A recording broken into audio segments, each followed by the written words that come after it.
السلام علیکم ورحمۃ اللہ وبرکاتہ۔ اعوذ باللہ من الشیطان الرجیم، بسم اللہ الرحمن الرحیم۔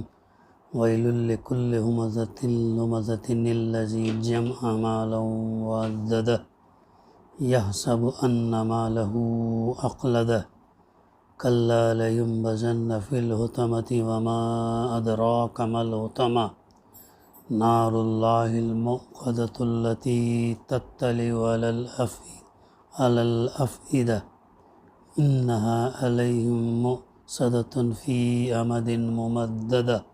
صدق اللہ العلی العظیم۔ رب اشرح لی صدری ویسر لی امری واحلل عقدۃ من لسانی یفقہوا قولی۔ رب زدنی علما۔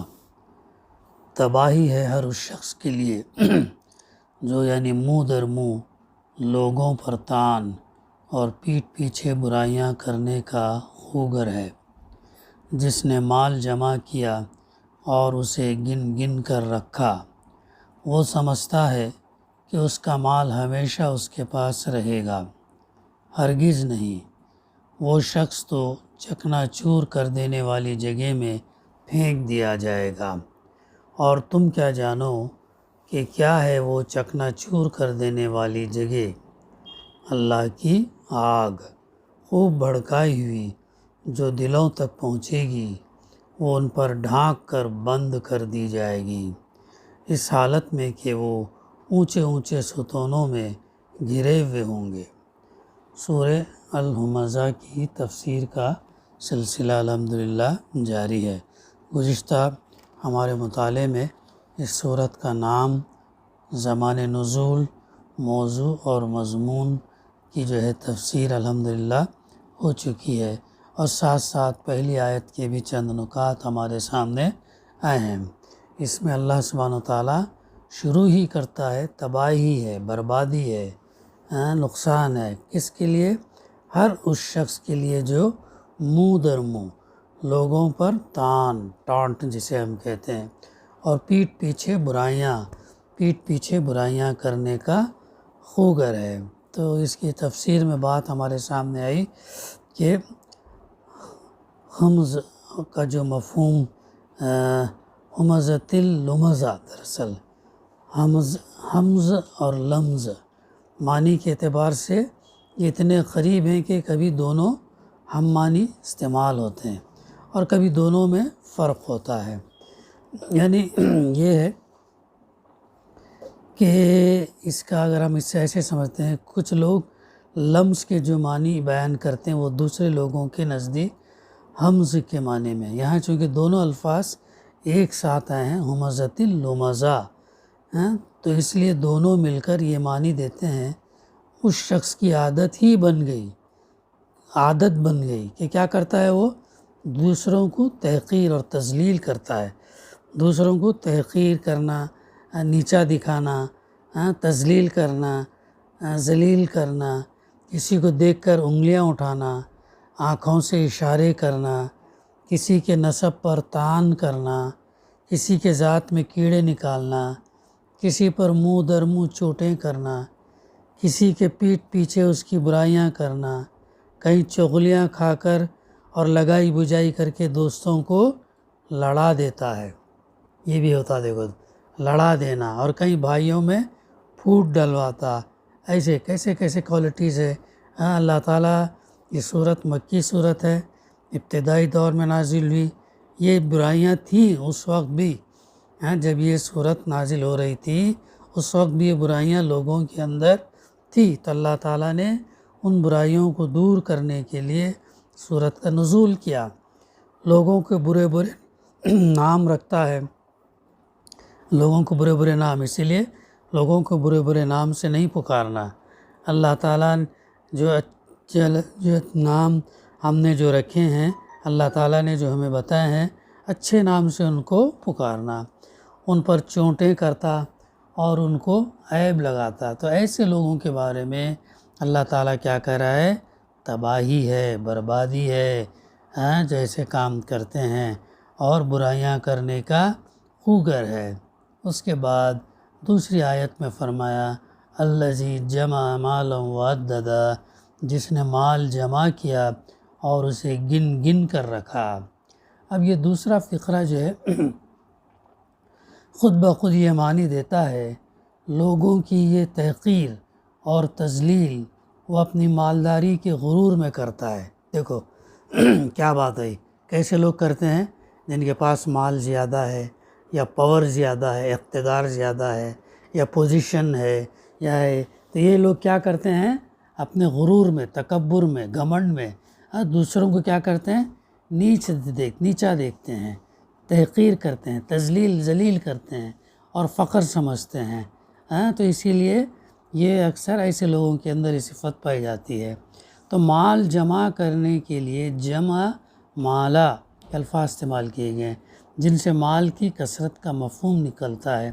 پھر گن گن کر رکھنے کے الفاظ سے اس شخص کے بخل یعنی کنجوسی اور زر پرستی، پیسے سے محبت کی تصویر نگاہوں کے سامنے آ جاتی ہے۔ تو یہ خاص کر کے بتایا گیا جس نے مال جمع کیا اور اسے گن گن کر رکھا۔ یحسب ان مالہ اخلدا، وہ سمجھتا ہے کہ اس کا مال ہمیشہ اس کے پاس رہے گا۔ ایک تو یہ معنی ہوئے، دوسرے معنی مفسر یہ بھی لیتے ہیں کہ وہ سمجھتا ہے کہ اس کا مال اسے جو ہے حیات جاودہ بخش دے گا، یعنی دولت جمع کرنے اور اسے گن گن کر رکھنے میں وہ ایسا منہمک ہے کہ اسے اپنی موت یاد نہیں رہی ہے نا۔ ابھی اس سے پہلے سورۃ تکاثر ہم پڑھے، کثرت میں زیادہ سے زیادہ چیز حاصل کرنے میں اتنا وہ مگن ہے کہ اصل چیز سے غافل ہو گیا، یہاں تک کہ وہ قبر کو پہنچ گیا، موت کے قریب تک ہو گیا۔ تو اب یہ شخص یہاں پر اس کا تذکرہ اللہ تعالیٰ کر رہا ہے جو مال جمع کیا اور گن گن کر رکھا، خرچ نہیں کرتا، وہ سمجھتا ہے کہ اس کا مال ہمیشہ رہے گا سمجھتا ہے، اور ایسا منہمک ہے گن گن کر رکھنے میں کہ اسے اپنی موت یاد نہیں رہی، اور اسے کبھی یہ خیال بھی نہیں آتا کہ ایک وقت اس کو یہ سب کچھ چھوڑ کر خالی ہاتھ دنیا سے رخصت ہو جانا پڑے گا۔ یہ سوچتا نہیں ہو کہ ایک دن جو ہے ہم کو جانا ہے اس دنیا سے چھوڑ کر دوسری، اس میں ہمیں انتقال کے معنی ہوتے کیا، منتقل ہونا، دوسری جگہ منتقل ہونا۔ تو جب ہم منتقل ہوں گے تو اس دنیا کی چیزوں کو یہیں پر ہم چھوڑ کر چلے جائیں گے، ساتھ میں ہمارے کیا جائیں گے ہمارے ساتھ، اعمال اور ایمان اور اعمال۔ تو یہ ایمان اور اعمال کا اضافہ جو ہے ہم کرتے جانا، اعمال خیر کے، بھلائی کے، اچھے کام سے، چھوٹی سی چھوٹی نیکی کو بھی حقیر نہیں سمجھنا، اچھے کام کرتے جانا ہے، اور ایمان میں بھی اضافہ کرتے جانا، اللہ سے محبت، اللہ سے قربت، اللہ کی رضا کے لیے، اللہ کو خوش کرنے کے لیے کام کرنا۔ پھر اب اس کے بعد اللہ تعالیٰ فرما رہا کلا، ہرگز نہیں، لَيُنبَذَنَّ فِي الْحُطَمَةِ، وہ شخص تو چکنا چور کر دینے والی کیا ہے، لفظ یہاں پر حطمہ استعمال کیا گیا ہے جو حتم سے بنا، توئی میم سے بنا۔ حتم کے معنی توڑنے کے ہیں، کچل دینے کے ہیں، ٹکڑے ٹکڑے کر ڈالنے کے ہیں۔ جہنم کا یہ نام اس لیے رکھا گیا کہ جو چیز بھی اس میں پھینکی جائے گی وہ اسے اپنی گہرائی اور اپنی آگ کی وجہ سے توڑ کر رکھ دے گی۔ جہنم کا ایک نام کیا ہے اور حطمہ بھی ہے۔ حطمہ کیوں رکھا گیا؟ اس کے معنی حتم کے معنی یہ ہوتے ہیں کہ کوئی چیز کو ٹکڑے ٹکڑے کر دینا، توڑ دینا، کچل دینا۔ تو جو بھی چیز اس جہنم کے اندر ڈالی جائے گی تو وہ اس کو توڑ ڈالے گی، کچل دے گی، ٹکڑے ٹکڑے کر دے گی۔ تو اس کی کیفیت جہنم کیسی ہے اللہ سبحانہ و تعالیٰ جو یہاں پر بتا رہا، وہ شخص تو چکنا چور کر دینے والی جگہ میں پھینک دیا جائے گا۔ لَيُنبَذَنَّ فرمایا گیا، نبذ عربی زبان میں کسی چیز کو بے وقت اور حقیر چیز سمجھ کر پھینک دینے کے لیے بولا جاتا ہے۔ آج انسان دنیا میں کتنا اپنے آپ کو سجاتا ہے، کتنا اپنے آپ کو صحت بناتا ہے، تندرست بنتا ہے، غذائیں کھاتا ہے، اچھا یہ بال سجانا، چہرہ سجانا، کیا کیا یہ کرتا ہے، لیکن اگر اس کے اندر ایسی کوالٹیز اگر ہوں تو اللہ تعالیٰ کیا کرے گا، اس حطمہ میں ڈال دے گا، اس جہنم میں ڈال دے گا، کام آنے والا نہیں ہے یہ۔ تو یہ جو ہے کسی حقیر چیز کو پھینک دینے کے لیے بولا جاتا ہے۔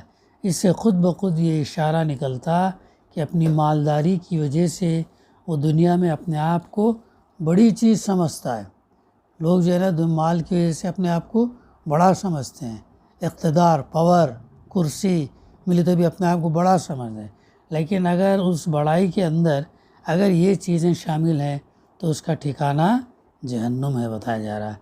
لیکن ایسے لوگ دنیا میں جو اپنی بڑائی میں ڈوبے ہوئے ہیں، غرور، تکبر، گھمنڈ یہ چیزیں ہیں، تو قیامت کے دن اللہ تعالیٰ جو ہے انہیں حقارت کے ساتھ جہنم میں پھینک دیا جائے گا، جہنم میں پھینک دیا جائے گا، یہ ہے تو اسے جہنم میں پھینک دیا جائے گا۔ پھر اللہ تعالیٰ آگے فرما رہا وما ادراک ما الحطمہ، تم کیا جانو کیا ہے وہ حطمہ، یعنی چکنا چور کر دینے والی جگہ اللہ تعالیٰ کوشچن کر رہا ہے، what do you know about حطمہ، تم کیا جانو۔ ہم سنتے ہیں نا یہ سورت بار بار، سورہ حمزہ، مغرب کی نماز میں، عشاء کی نماز میں، تو اس وقت کم سے کم ہمارے ذہن میں اس کا مفہوم یہ ہوتا سمجھتے اگر ہم تو ہمارے لیے ریمائنڈر ہے تاکہ ہم ان برائیوں سے بچیں، ان برائیوں سے بچیں۔ تو اللہ تعالیٰ یہاں پہ سوال کر رہا ہے تم کیا جانو کہ وہ چکنا چور حطمہ کیا ہے، وہ چکنا چور۔ پھر اللہ تعالیٰ خود اس کا جواب دے رہا، کیا جواب دے رہا اللہ تعالیٰ، کیا دے رہا، نار اللہ الموقدہ، اللہ کی آگ، اللہ کی آگ ہے یہ۔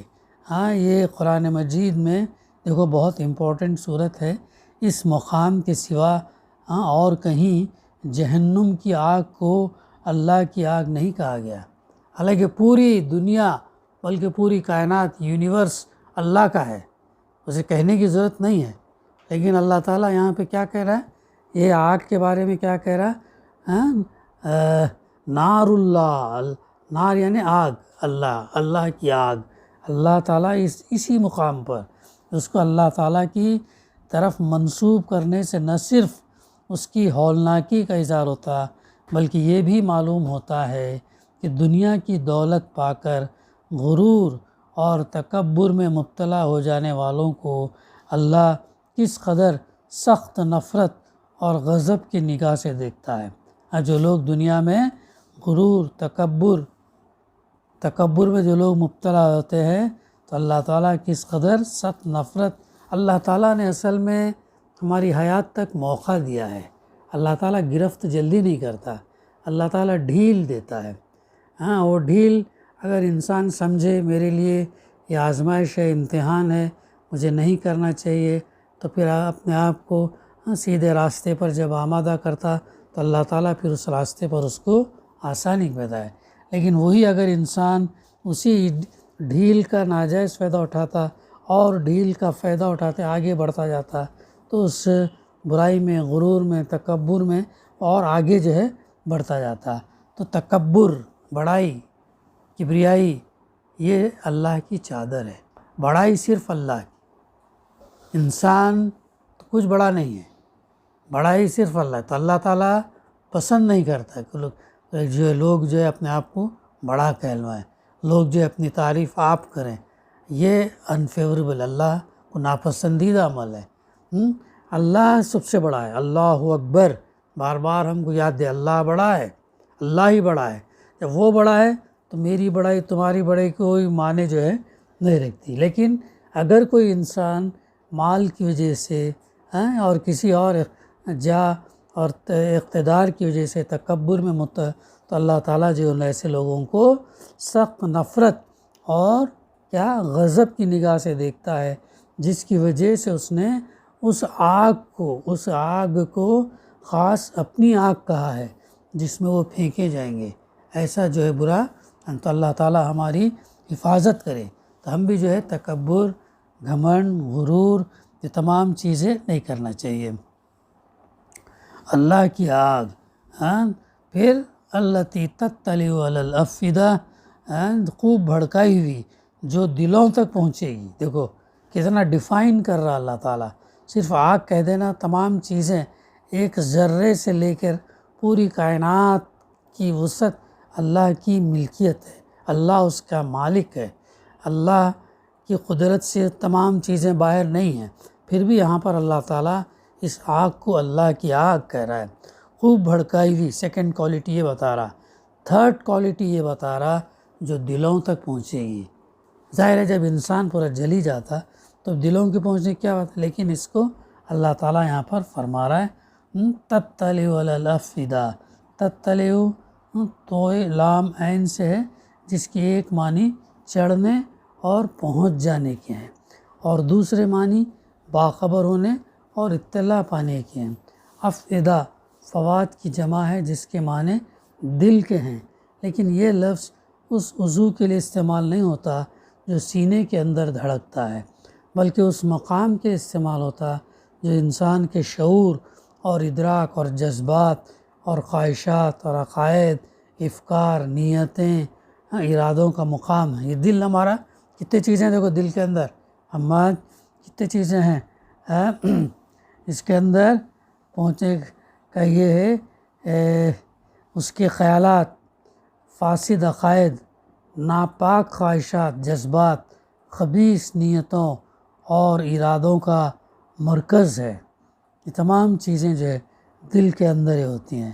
دوسرا مطلب اس کا یہ ہے اللہ کی وہ آگ دنیا کی آگ کی طرح اندھی نہیں ہوگی کہ مستحق اور غیر مستحق سب کو جلا دے، بلکہ وہ ایک ایک مجرم کے دل تک پہنچ کر اس کے جرم کی نوعیت معلوم کرے گی اور ہر ایک کو اس کے استحقاق کے مطابق عذاب دے گی.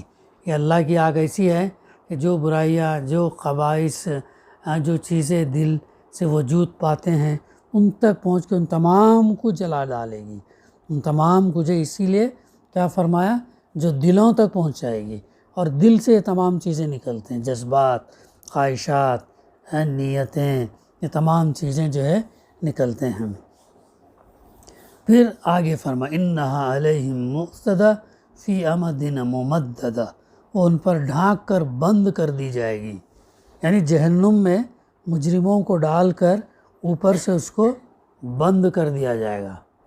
بند کرنے کی ضرورت بھی نہیں ہے، لیکن اللہ تعالیٰ یہاں پر اس کی ہولناکی انٹینسٹی کو بتا رہا. اللہ تعالیٰ وہ ایسے ان لوگوں ڈالنے کے بعد اس کو بند کر دیا جائے گا.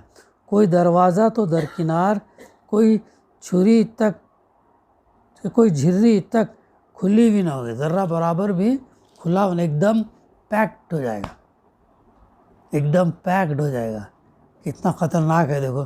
یہ سب چیزیں ہم بغیر سوچے سمجھے پڑھتے ہیں، بغیر سوچے سمجھے سنتے ہیں. پھر یہ بار بار امام صاحب یہ ہم پڑھتے ہیں، لیکن ہم معنی نہیں معلوم رہنے کی وجہ سے ہم اس کے اثرات کو قبول نہیں کرتے. اب یہ چیزیں جب ہم جانیں گے تو خوف خدا پیدا ہوگا ہمارے اندر. ہمارے اندر یہ تڑپ ہوگی کہ ہم اس آگ سے بچیں، پھر جو ہے جنت میں جائیں کر کے یہ ہوگی. تو پھر ہم کیا ایسے کام نہیں کریں گے، ایسے برائیاں نہیں کریں گے، ایسی چیزیں نہیں. پھر کینہ، کپٹ، جو تکبر، حسد، جو دل کے بیماریاں ہیں یہ دور ہوں گے. اسی لیے کہا گیا نا قرآن مجید کیا ہے، دلوں کی بیماریوں کا علاج ہے. یہ سب دل کی جو بیماریاں ہیں ان کا علاج ہے. اس سے ہمارا ربط اگر رہے تو یہ چیزیں دور ہو جاتی ہیں. اس لیے بار بار ہمیں پڑھنا چاہیے، روزانہ اس کا مطالعہ کرنا چاہیے. کچھ نہ کچھ جو ہے ہمیں یہ کرنا چاہیے، ورنہ بغیر سوچے سمجھے ادا کر لیے تو وہ پرپز نہیں ہوتا. چونکہ ہم تمام کو کدھر سے گزرنا ہے، پل صراط سے گزرنا ہے. پل صراط کیا ہے؟ بال سے زیادہ باریک بال اور تلوار سے زیادہ تیز. کیسا گزریں گے اس پہ سے؟ Everyone has to pass on that. تو یہ ایمان اور عمل صالح ہی پہنچائے گا. اس لیے اپنے ایمان کو مضبوط رکھنا، ایمان اور عمل اچھے اسی لیے کرتے رہنا، چاہے تنہائی میں ہو، اکیلے میں ہو، اندھیرے میں ہو، جنگل میں ہو. موبائل ہمارے ہاتھ میں ہے، اچھی چیزیں ہی اس کے یہ کرنا. موبائل کے اندر دونوں چیزیں، تو اچھی چیزوں کو یہ کرنا، تو پھر برائیوں سے ہم بچیں گے. اور پھر یہ چیز کو ہم اپنی حد تک نہیں رکھنا، بلکہ اپنے جو فرینڈس ہیں، اپنے جو رشتہ دار ہیں، دوست احباب ہیں، ان تک بھی ان لوگوں کو جو ہے اس سے دور رکھنا۔ تو یہ ایسی آگ ہوگی، اسی لیے اللہ تعالیٰ نے کیا فرمایا، نار اللہ، اللہ کی آگ جو ہے، اللہ کی آگ خوب بھڑکائی ہوئی دلوں تک اور تمام چیزوں کو جلا ڈالے گی۔ ان علیہم موصدہ فی امد ممددہ، پھر بند کر دی جائے گی اس حالت میں وہ کہ اونچے اونچے ستونوں میں گھرے ہوئے ہوں گے۔ فی امد ممددہ کے کئی معنی ہو سکتے ہیں، ایک یہ کہ جہنم کے دروازوں کو بند کر کے ان پر اونچے اونچے ستون گاڑ دیے جائیں گے۔ دیکھو یہ بھی ایک تو اللہ تعالیٰ ڈھانک دے رہا ڈالنے کے بعد، پھر کیا ہے، اونچے اونچے ستون گاڑ دیے جائیں گے۔ یہ ہے دوسرا مطلب، یہ ہے کہ یہ مجرم اونچے اونچے ستونوں سے بندھے ہوئے ہوں گے۔ ستون بولے تو پلر، کالم بندھے ہوئے ہوں گے۔ تیسرا مطلب ابن عباس رضی اللہ نے یہ بیان کیا ہے کہ اس آگ کے شعلے لمبے ستونوں کی شکل میں اٹھ رہے ہوں گے۔ 3 معنی لیے ہیں، لمبے ایسے اس میں جو اٹھے رہے ہوں گے۔ حالانکہ جہنم کے داروغہ بھی رہیں گے، جہنم کے نگراں ہے نا، سورہ ملک کے اندر پڑھتے ہیں، جہنم کے داروغہ کیا سوال کریں گے جب لوگوں کو گروہ در گروہ ڈھکیلا جائے گا، جہنم میں ڈالا جائے گا۔ ارے ان سے پوچھیں گے کیا تمہارے پاس کوئی بتانے والا نہیں آیا تھا، صحیح کیا غلط کیا ہے، نبی وغیرہ لوگ آئے نہیں تھے؟ تو بولیں گے آئے تھے لیکن ہم نے ان کی باتوں کو نہیں مانا، داروغہ بولیں۔ اور اتنا یہ رہے گا کہ وہ کبھی اس سے چہرے سے مسکراہٹ نہیں، سخت رہے گا، کوئی انفلوئنس، رشوت، پیسہ، وہ اتنا تو پیسہ تو نہیں رہے گا، سونا بھی نہیں رہے گا، خالی نیکی چلے گی وہاں پہ، اور نیکی کوئی کسی کو دے گا نہیں۔ ماں باپ کو بچے نہیں دیں گے، بچوں کو ماں باپ نہیں دیں گے۔ دنیا میں ماں باپ بچوں کو بہت چاہتے، لیکن وہاں پہ نیکیاں کوئی اپنی نیکیاں نہیں دے گا، سب کی نیکی اپنی اپنی، ایک ایک نیکی کی اہمیت ہوگی۔